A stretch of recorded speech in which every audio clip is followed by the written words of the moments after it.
Hey everybody, it's Anna. Welcome to a new tarot story this week. We start with the Tuesday card, and for that we have the Three of Pentacles. So the three connects to momentum, growing momentum. And pentacles are connected to the physical realm. So they're about things you can see and taste and touch, and jobs and hobbies, money, physical wellness, and vitality. So the image shows this fellow he's building a cathedral. And he's pausing in his work to talk to these two architects who are elderly architects who are offering him some support and some perspective. So I often think of this card as a team building card. Basically, it's saying, hey, we're in the middle of something. Our momentum is growing.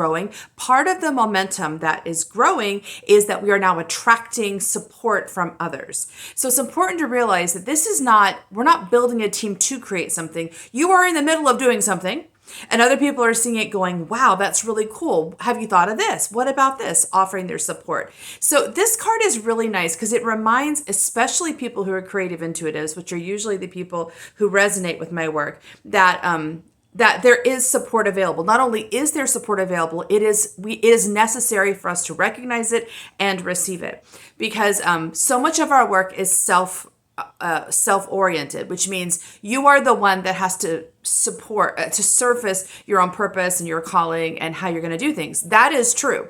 But it's easy to think, because you almost have to make such a point of that in our world that's so linear, kind of excluding the linear ideas and expectations and ideas. You have to work so hard at sort of excluding that you can become quite isolated.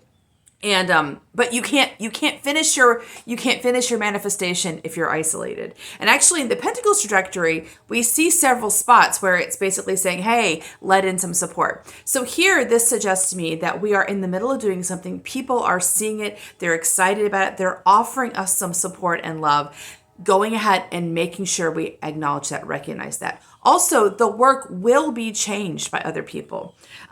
Actually, the work's going to be changed anyway, because whatever you have as inspiration is coming from the spiritual realm. We are now interpreting the spiritual realm inspiration into the physical realm, which is an imprecise, imperfect practice. So these people are going to change something. So it's also about not being so strict or so protective of what you're doing, right? This gift that you're creating, whatever you're manifesting, is ultimately for the world. It's not ultimately, it's not going to be for you. It's going to be for others. So go ahead early on. This is the momentum phase, right? This is the question of, can you let other people in? Can you allow yourself to be supported? Will you let your manifestation change and evolve so that it becomes the gift it's meant to be in the world? This is a really interesting challenge point for those of us who are used to being on our own. So consider that today. I'll see you tomorrow for our next card. Bye.